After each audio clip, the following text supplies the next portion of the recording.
वंदे।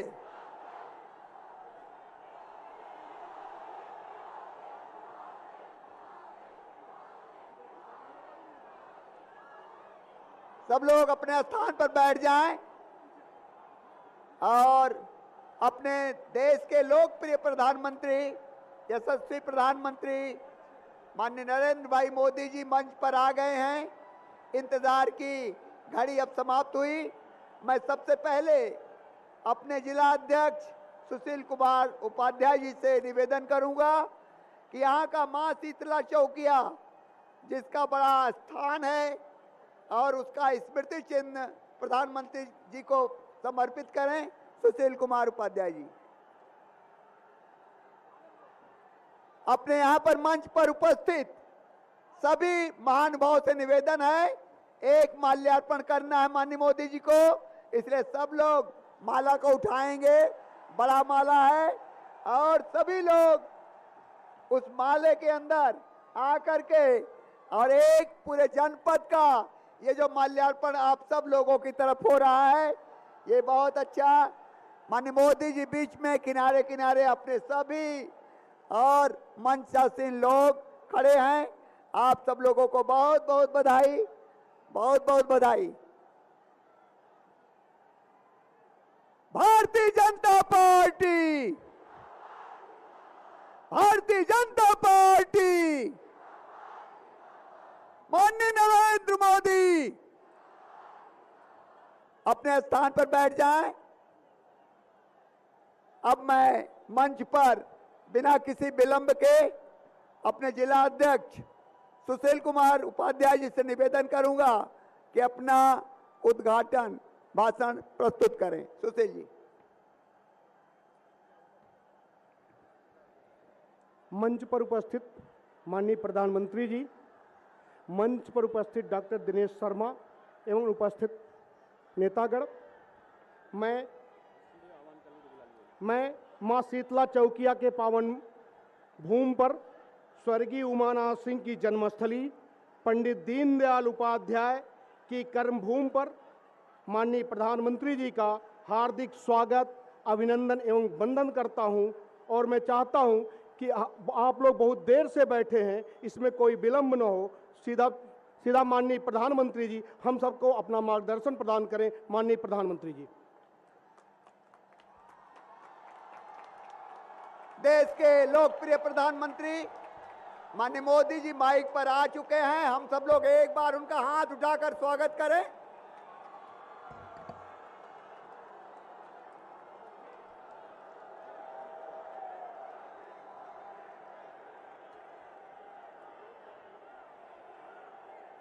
भारत माता की, भारत माता की। मंच पर विराजमान लखनऊ के मेयर और भारतीय जनता पार्टी के राष्ट्रीय उपाध्यक्ष डॉक्टर दिनेश शर्मा जी, श्रीमान सुशील कुमार उपाध्याय, श्रीमान गोपाल टंडन जी, संसद में मेरे साथी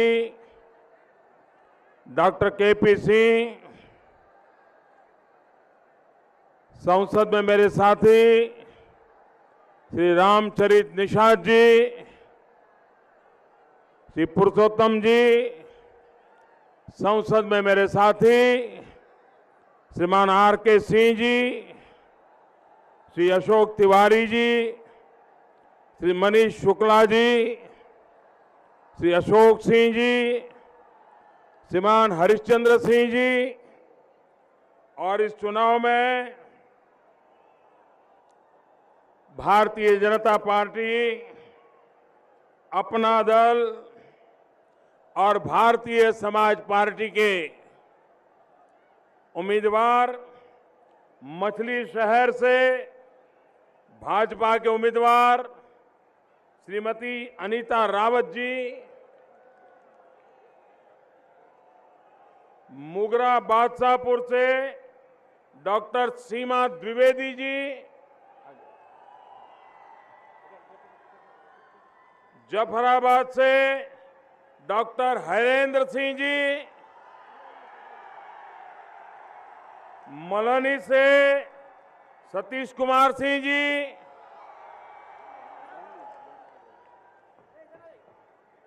केराकत से दिनेश चौधरी जी, जौनपुर से श्रीमान गिरीश चंद्र जी, बदलापुर से रमेश चंद्र मिश्रा जी, अपना दल की उम्मीदवार मड़ियाहू से श्रीमती लीना तिवारी जी, भारतीय समाज पार्टी के साहगंज से उम्मीदवार राणा अजित सिंह जी और विशाल संख्या में पधारे हुए मेरे प्यारे भाइयों और बहनों, मेरे साथ जोर से बोलिए, भारत माता की। भारत की ऐतिहासिक विरासत है।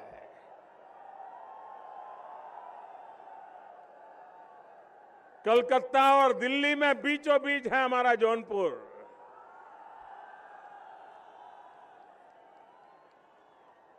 और 100 साल से भी अधिक समय देश की राजधानी के रूप में ये जौनपुर ने देश का नेतृत्व किया है।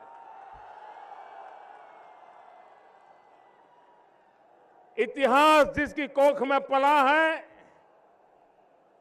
ऐसी जौनपुर की धरती को मेरा नमन, यहां के वीरों को मेरा नमन, यहां के नौजवानों को नमन, यहां की माताओं बहनों को मेरा नमन।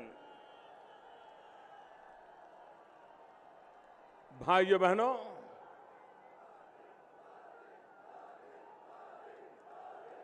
मां भारती की रक्षा के लिए जब भी बलिदान देने का अवसर आया, आज भी आतंकवादियों से लड़ते लड़ते, दुश्मनों से लड़ते लड़ते शहीद होने वालों में हमारे जौनपुर के नौजवान अग्रिम पंक्ति में होते हैं। ऐसे वीरों को, वीरों की इस धरती को आज मुझे प्रणाम करने का अवसर मिला है। भाइयों बहनों, जब चुनाव शुरू हुआ तब मौसम ठंडा था, लेकिन जौनपुर पहुंचते पहुंचते तो पारा चढ़ता ही जा रहा है, चढ़ता ही जा रहा है।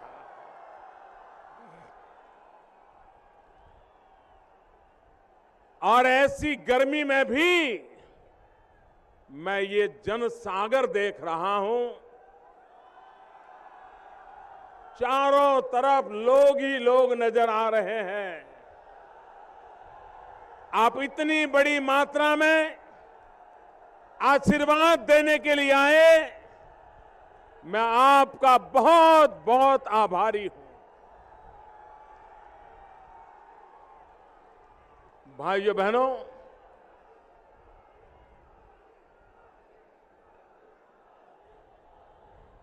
हमारे देश का ये दुर्भाग्य रहा है कि सत्ता के स्वार्थ में डूबे हुए लोग विरोधवाद की ही राजनीति करने के आदी लोग कभी कभी मर्यादाएं खो देते हैं और ऐसा पाप कर बैठते हैं जिसको न समय माफ करेगा, न लोग माफ करेंगे। जब हिंदुस्तान की सेना ने सर्जिकल स्ट्राइक किया,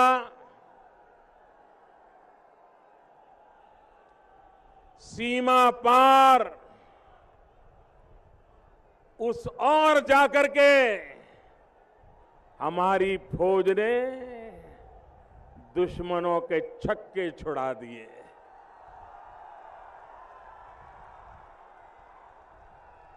आतंकवादियों के कैंप ध्वस्त कर दिए और सूरज उगने से पहले सारे मेरे फौजी जवान हिंदुस्तान की धरती पर वापस लौट आए। भाई, ये फौज का कितना बड़ा पराक्रम था, कितना बड़ा साहसपूर्ण काम था और कितनी बारीकी से प्लान किया हुआ काम था। आज पूरे विश्व में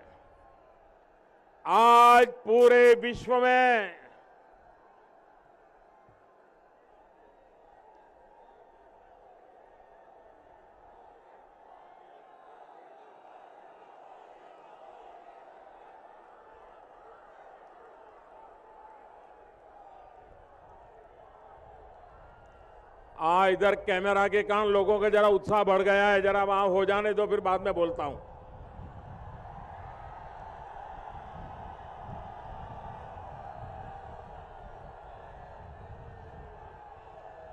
हो गया? आप लोगों का उत्साह बराबर हो गया? बोलना शुरू करो, शुरू करो।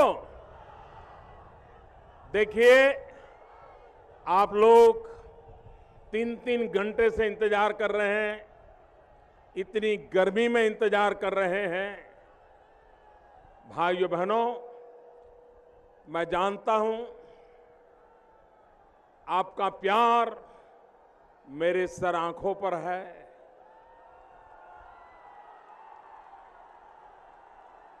भाइयों बहनों, फौज के जवान सर्जिकल स्ट्राइक करके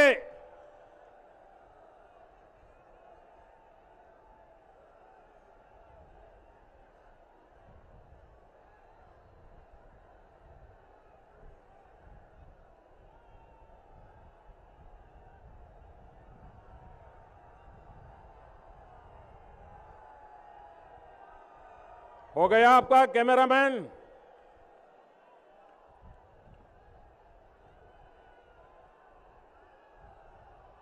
भाइयों बहनों, सर्जिकल स्ट्राइक दुनिया के देश के लोग भारत के फौज ने जो पराक्रम किया उसका अभी भी अध्ययन कर रहे हैं कि कौन सी ताकत है। भाइयों बहनों, लेकिन देश का दुर्भाग्य है कि राजनीतिक स्वार्थ में डूबे हुए कुछ लोग देश की फौज पर, देश के वीर जवानों पर सवाल खड़ा करने लग गए।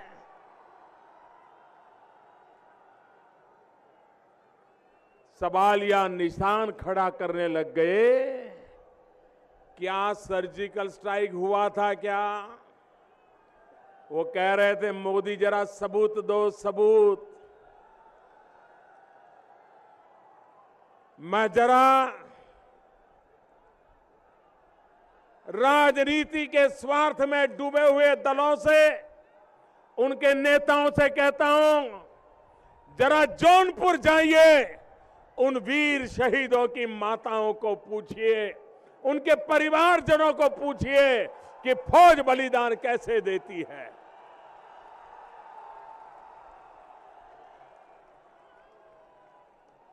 देश की फौज के लिए इस प्रकार के सवाल या निशान लगाते हो अपने निजी स्वार्थ के लिए? भाइयों बहनों, इनके लिए देश की सुरक्षा, भाइयों बहनों, अब आगे आने की कोई संभावना नहीं है।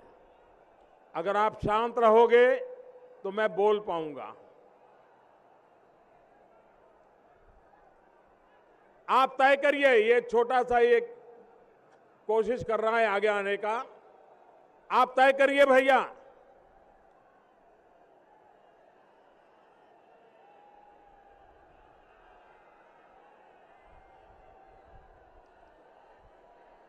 भारत माता की।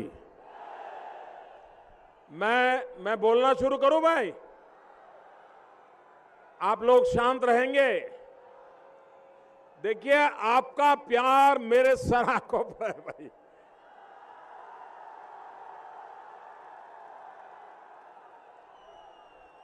लेकिन इतना प्यार मत दिखाइए। बोलना शुरू करो। ये वाले इजाजत देंगे तो बोलूंगा। बोलना शुरू करो। जरा बताइए, बोलो। पक्का? तो आप शांत रहेंगे? पक्का रहेंगे? भाइयों बहनों, देश की सुरक्षा भी इनके लिए राजनीति का हथकंडा बन गया। देश की फौज 40 साल से 1 रैंक 1 पेंशन ओआरओपी उसके लिए मांग कर रही थी। फौज के लोग कह रहे थे हमारा हक का है, हमें मिलना चाहिए। लेकिन भाइयों बहनों,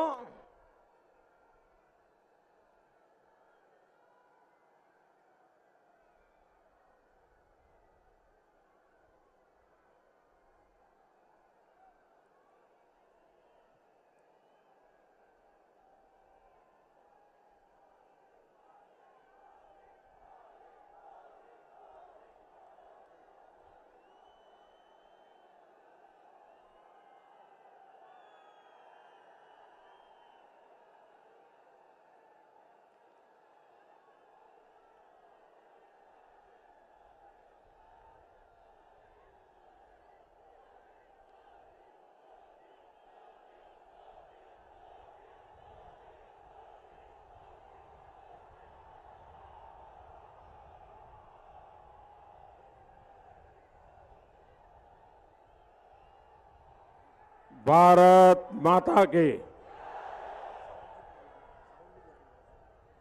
भारत माता के।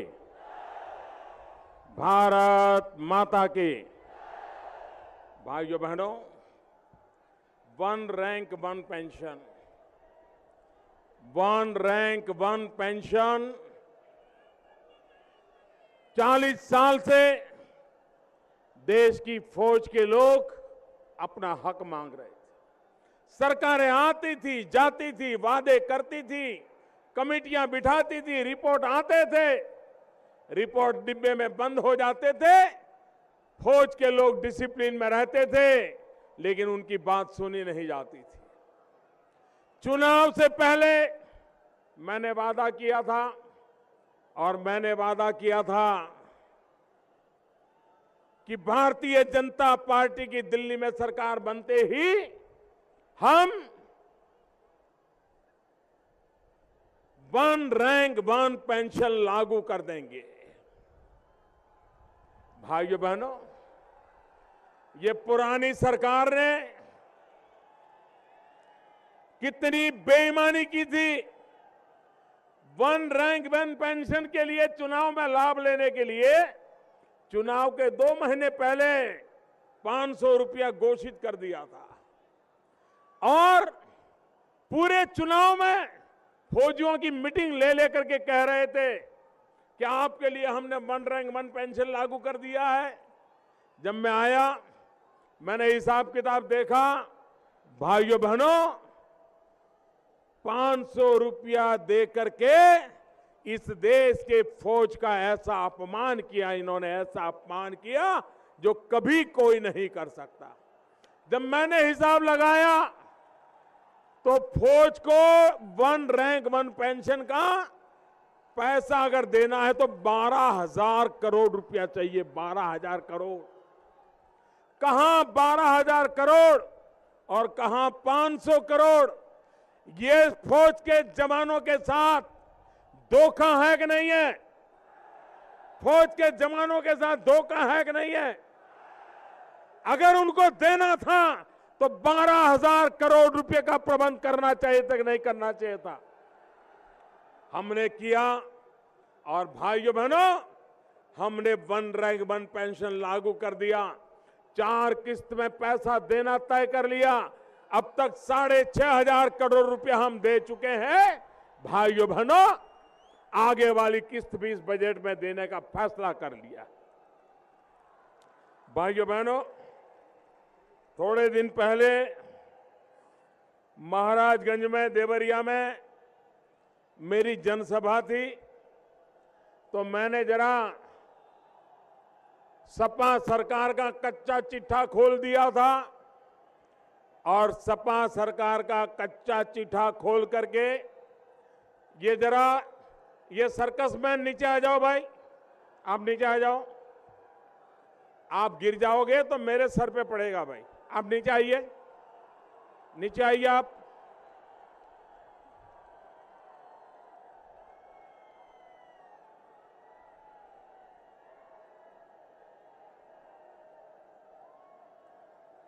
भाइयों बहनों,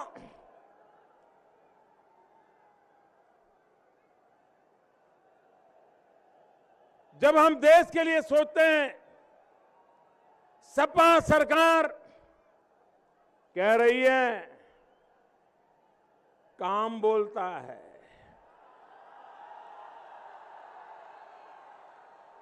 मैं जरा पूछना चाहता हूं, काम बोलता है कि कारनामा बोलता है?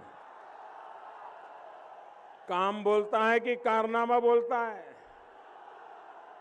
काम बोलता है कि कारनामा बोलता है? तो उनको बुरा लग गया कि मोदी जी ऐसा क्यों बोल रहे हैं। तो मैंने सोचा चलो भाई उन्हीं की सरकार की वेबसाइट देख लें। तो मैंने सपा सरकार की अधिकृत जो वेबसाइट थी वो जरा निकाल के देखा, और वेबसाइट में सपा सरकार ने उत्तर प्रदेश का क्या बुरा हाल किया है वो इसमें लिखा हुआ है। जब मैंने पब्लिक में पढ़ दिया तो लखनऊ से ऑर्डर निकला, सपा सरकार लाल पीली हो गई, बौखला गए। और भाइयों बहनों, जिस वेब पेज पर ये सब लिखा हुआ था, जैसा ही मैंने उनका ही दस्तावेज देश के यूपी के लोगों के सामने रखा तो उनको लगा कि ये तो हमारी पोल खुल गई, कारनामे दिखाई देने लगे। तो उन्होंने क्या किया, तुरंत ऑर्डर किया कि वेबसाइट पर से उस पेज को हटा दिया जाए, और हटा दिया। बताइए, इससे बड़ा कारनामे का कोई सबूत हो सकता है क्या? इससे बड़ा कारनामे का कोई सबूत हो सकता है क्या? भाइयों बहनों, मैं उत्तर प्रदेश भारतीय जनता पार्टी की नेतागिरी को, सारे लीडर्स को बधाई देना चाहता हूं। उन्होंने इस चुनाव के संकल्प पत्र में एक महत्वपूर्ण निर्णय किया है। उन्होंने कहा है कि भारतीय जनता पार्टी सरकार बनने के बाद हम छोटे किसानों की फसल का कर्ज माफ कर देंगे। भाइयों बहनों, जब आज मैं जौनपुर में आया हूं, 11 मार्च को चुनाव के नतीजे आएंगे। सपा, बसपा, कांग्रेस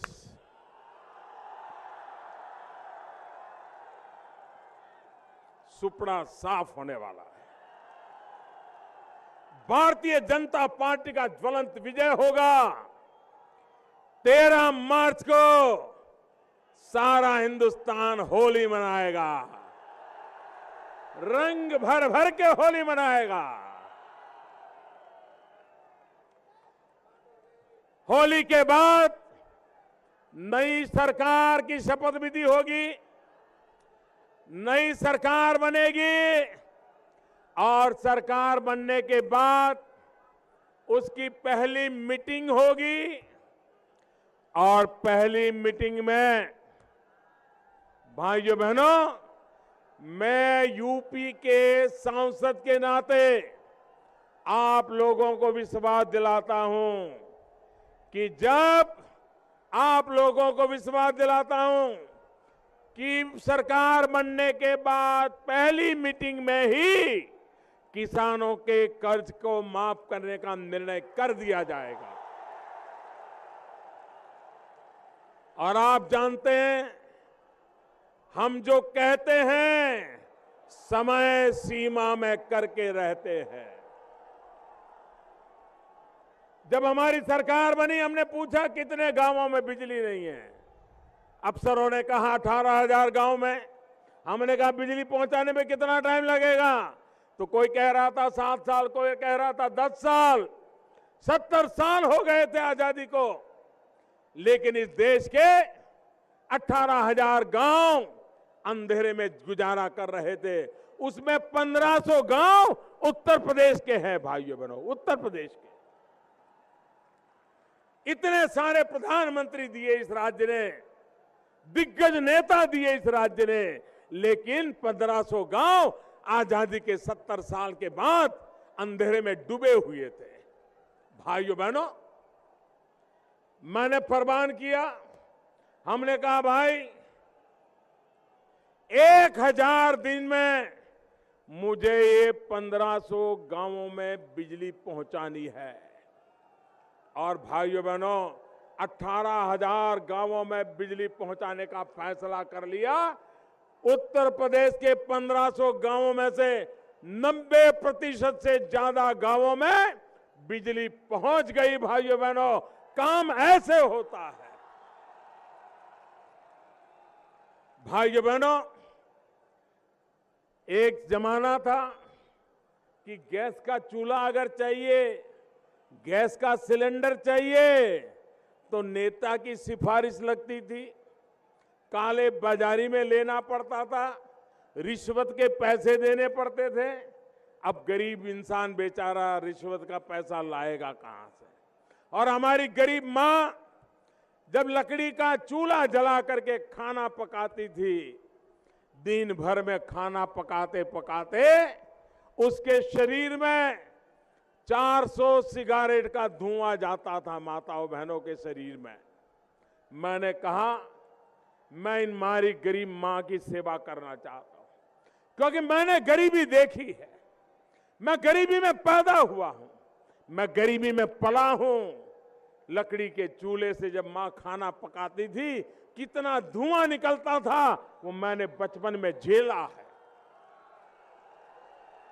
और इसलिए इन गरीब माताओं के लिए मैंने तय किया कि 3 साल के भीतर भीतर 5 करोड़ घरों में, 5 करोड़ गरीब घरों में मैं गैस का चूल्हा दूंगा, गैस का कनेक्शन दूंगा और मुफ्त में पहला कनेक्शन दे दूंगा। भाइयों बहनों, अभी तो योजना को 1 साल भी पूरा नहीं हुआ है, अब तक 1.25 करोड़ से ज्यादा गरीब परिवारों में गैस का सिलेंडर पहुंच गया, कनेक्शन लग गया। गरीब मां को लकड़ी के चूल्हे के धुएं से मुक्ति दिला दी और 3 साल में 5 करोड़ परिवारों को देने के बाद ही मैं चैन से बैठने वाला हूं।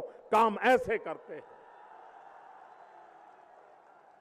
भाइयों बहनों, एक तरफ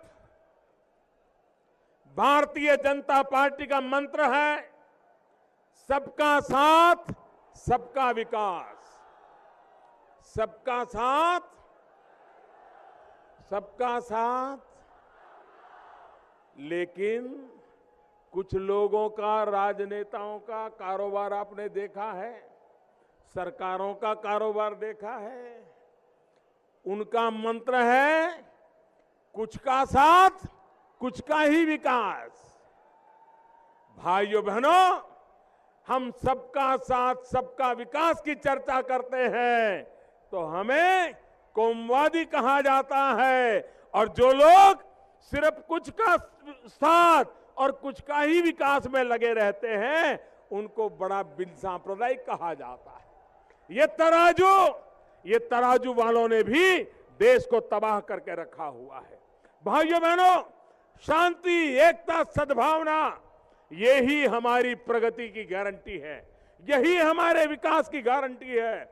और इसलिए भाईचारे से सबको साथ लेकर के सबका भला करने का काम ये भारतीय जनता पार्टी की सरकार करती है, आगे भी करना चाहती है। और इसलिए भाइयों बहनों, मुझे उत्तर प्रदेश के भाइयों बहनों के आशीर्वाद चाहिए, मुझे उत्तर प्रदेश के भाइयों बहनों का साथ सहयोग चाहिए, और मुझे विश्वास है कि आपका साथ सहयोग मिलेगा।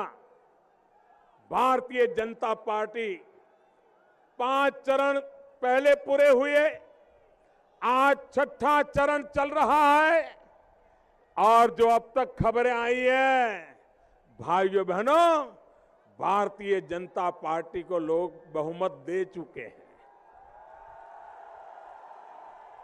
अब आपको भारी मतदान करके बोनस देने का आपके जिम्मे आया है, बोनस देने का आपके जिम्मे आया है। ऐसा भव्य विजय दिलाइए, ऐसा भव्य विजय दिलाइए भाइयों बहनों, उत्तर प्रदेश का भाग्य बदलने में किसी को भी बहानेबाजी करने का मौका न मिले, ऐसा बहुमत मैं आपसे चाहता हूं। 5 साल के बाद आप हमारा हिसाब मांग सके कि मोदी जी बताइए, उत्तर दो, आपने कहा था 5 साल में क्या किया। 2022 में जब चुनाव हो, आप मेरा हिसाब मांग सके, ऐसा मुझे बहुमत दीजिए, मैं आपको हिसाब दे दूंगा। भाइयों बहनों, जरा मुझे जौनपुर के भाइयों बहनों बताइए, आपको 24 घंटे बिजली मिलती है क्या? जरा जोर से बताओ, बिजली मिलती है क्या? बिजली मिलती है क्या? आपके तो मुख्यमंत्री कह रहे हैं कि मिलती है। सच बोल रहे हैं क्या? सच बोल रहे हैं क्या? चुनाव में भी आपके आंख में धूल झोंक रहे कि नहीं झोंक रहे? झोंक रहे कि नहीं झोंक रहे? क्या ऐसे लोगों पे भरोसा करोगे क्या? ऐसे लोगों पे भरोसा करोगे क्या? भाइयों बहनों, भारत सरकार 24 घंटे बिजली देने के लिए पैसे दे रही है। भारत सरकार सस्ते में बिजली दे रही है, लेकिन इनको तो बिजली सिर्फ सफाई में चाहिए, जौनपुर में बिजली नहीं चाहिए। उनके चहेते जो लोग हैं, उनके इलाके में तो 24 घंटे बिजली आती है, लेकिन आपके इलाके में 24 घंटे बिजली देते नहीं। पैसे हमने दिए हैं, पड़े रहे पैसे, पैसों तक खर्च करने की उनको फुर्सत नहीं है भाइयों, राजनीति करते रहना। इसलिए भाइयों बहनों, आप देखिए, आज गरीब की थाली में जो खाना आता है, अगर 30 रुपये का खाना आया है तो 27 रुपये भारत सरकार के खजाने से आते हैं। अगर आपको गेहूं सस्ता मिलता है, चावल सस्ता मिलता है, तो ये इसलिए सस्ता मिलता है कि भारत सरकार गरीब भूखा न रहे, इसलिए अगर आपका 30 रुपये का खर्चा है तो 27 रुपये भारत सरकार देती है। आप मुझे बताइए, अब ये गरीब का पेट भरने की अच्छी योजना है कि नहीं है? अच्छी योजना है कि नहीं है? गरीब को 2 टाइम भरपेट खाना मिलना चाहिए कि नहीं मिलना चाहिए? अब भारत सरकार पैसे देती हो, लेकिन अखिलेश जी की सरकार इन गरीबों की लिस्ट ही ना दे, तो वो गरीब का पेट भरेगा क्या? नाम नहीं दे रहे, 50 लाख रुपया वो हमसे ले नहीं पाए। क्यों? क्योंकि उनके पास सूची नहीं थी 50 लाख लोगों की। अगर 50 लाख लोग जो हकदार हैं, जिनको भारत सरकार पैसे देने को तैयार है, लेकिन आपको सरकार चलाने में रुचि नहीं है, कभी इसको गले लगाओ, कभी उसको गले लगाओ, कभी इसको लात मारो, कभी उसको लात मारो, यही करते रहते हो। भाइयों बहनों, गरीब के हक का पैसा भारत सरकार दे चुकी है, लेकिन ये नामों की सूची बनाने को तैयार नहीं है, तो गरीब के थाली में अन्न कैसे पहुंचेगा? भाइयों बहनों, हमें 11 मार्च को सेवा का अवसर दीजिए। ये सारी कमियां हम दूर करने के लिए आपको वादा करते हैं। आप मुझे बताइए भाइयों बहनों, ये हमारे जौनपुर में सूरज ढलने के बाद कोई बहन बेटी अकेली घर के बाहर निकल सकती है क्या? निकल सकती है क्या? बहन बेटियों की इज्जत होनी चाहिए कि नहीं होनी चाहिए? बहन बेटियों को भी लड़कों की तरह ही सुख चैन से जीने का अवसर मिलना चाहिए कि नहीं मिलना चाहिए? उनको प्रगति करने का अवसर मिलना चाहिए कि नहीं मिलना चाहिए? उनकी देखभाल होनी चाहिए कि नहीं होनी चाहिए? उनकी सुरक्षा होनी चाहिए कि नहीं होनी चाहिए? क्या उत्तर प्रदेश में बहन बेटियां सुरक्षित है? ये इसके लिए जिम्मेवार कौन है? कौन जिम्मेवार है? भाइयों बहनों, हमारे देश में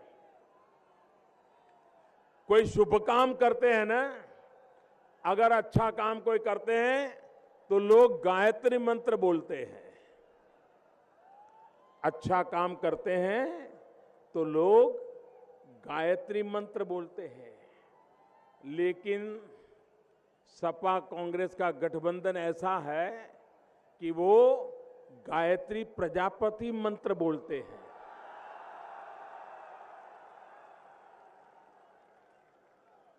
अब मुझे बताओ भाई, उनकी एफआईआर लिखी गई, चुनाव सभा में मुख्यमंत्री गए, वो खुद मतदान करने गए और अब पुलिस पकड़ने के लिए निकली है। इसको क्या कहेंगे भाई? ये धोखा है कि नहीं है? एक बेटी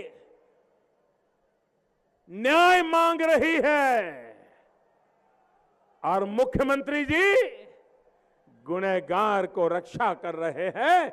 इससे बड़ा कलंक क्या हो सकता है भाई?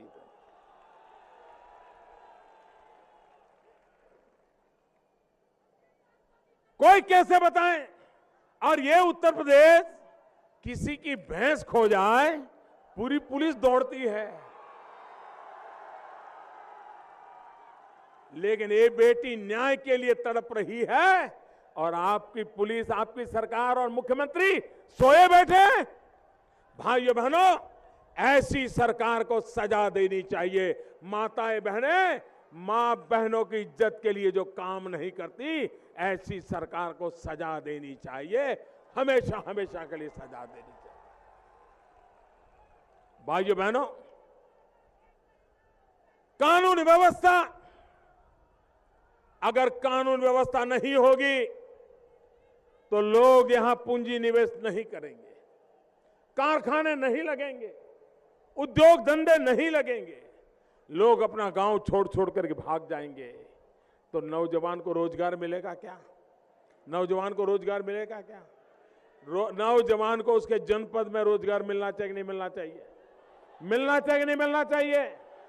लेकिन वो तब मिलेगा जब कानून व्यवस्था ठीक होगी, तब जाकर के कोई आएगा, उद्योग धंधे लगाएगा और तब जाकर के यहां का नौजवानों का भला होगा।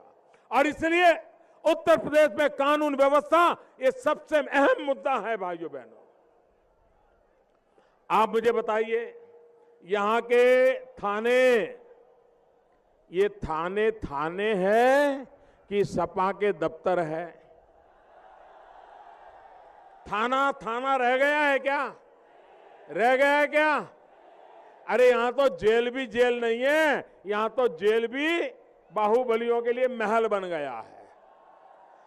मैं उत्तर प्रदेश वासियों को कहना चाहता हूं, 11 मार्च के बाद भारतीय जनता पार्टी और साथियों की सरकार बनने के बाद थाना सच्चे अर्थ में थाना बनाएंगे और जेल को भी पक्के अर्थ में जेल बनाएंगे।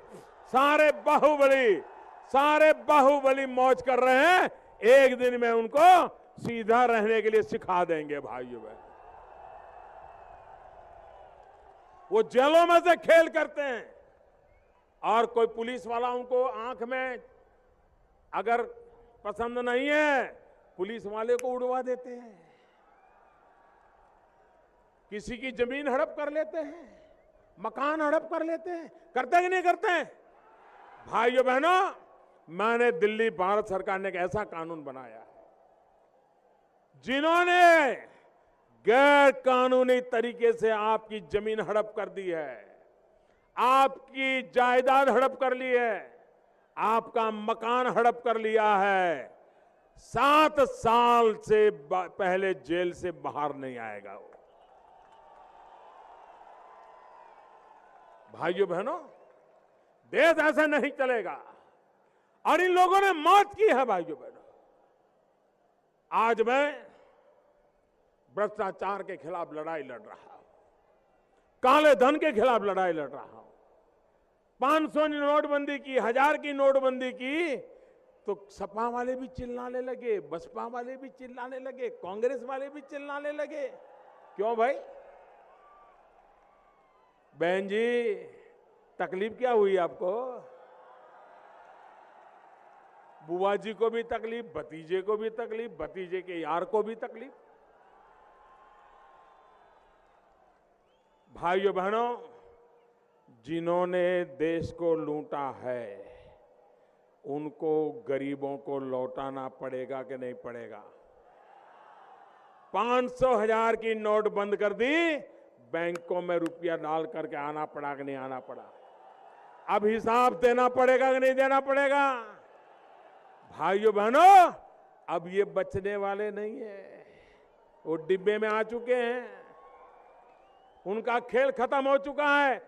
आजादी के 70 साल हो गए, लूट करने का काम हुआ है।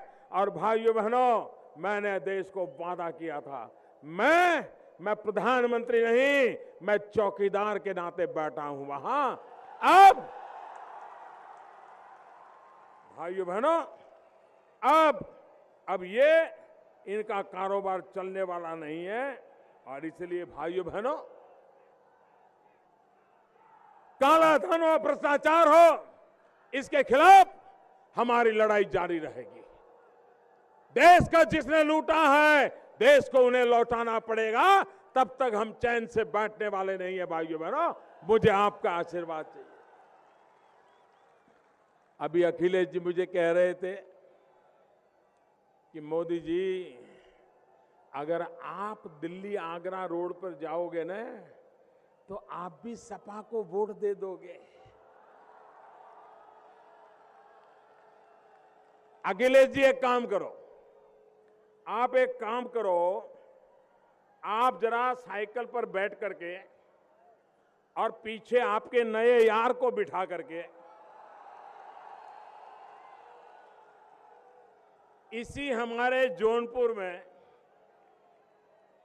साइकिल पर बैठ करके खेतासराय से खुठानक, खेतासराय से खुठान साइकिल चला के दिखा दो। चला पाएंगे क्या? अरे आप भी जाओगे तो आप भी सपा को वोट नहीं दोगे। क्या करके रखा है आपने? गांव के लोगों को जीना मुश्किल करके रख दिया है। भाइयों,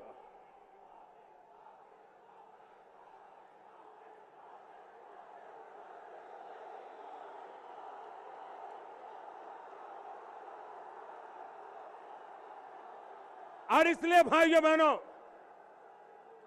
हमें विकास करना है, हमें विकास के लिए वोट चाहिए। हमें गांव के रास्ते बनाने हैं, हमें गांव को पानी पहुंचाना है। भाइयों बहनों, हम गुजरात से गोरखपुर तक एक पाइपलाइन बिछा रहे हैं। गुजरात से गोरखपुर तक करीब करीब 3000 किलोमीटर, और वहां से गैस उठाएंगे और इस पूरे इलाके में गैस लेकर के आएंगे। भाइयों, लोगों को यहां गैस आएगा तो उद्योग आएंगे। भाइयों बहनों, विकास की संभावनाएं बढ़ जाएगी। हजारों करोड़ रुपए हम लगा रहे हैं ताकि इस क्षेत्र का विकास हो। विकास के लिए वोट चाहिए भाइयों बहनों। भाइयों बहनों, आप लोग 8 तारीख को मतदान है। आखिरी दौर में मतदान आपको करना है।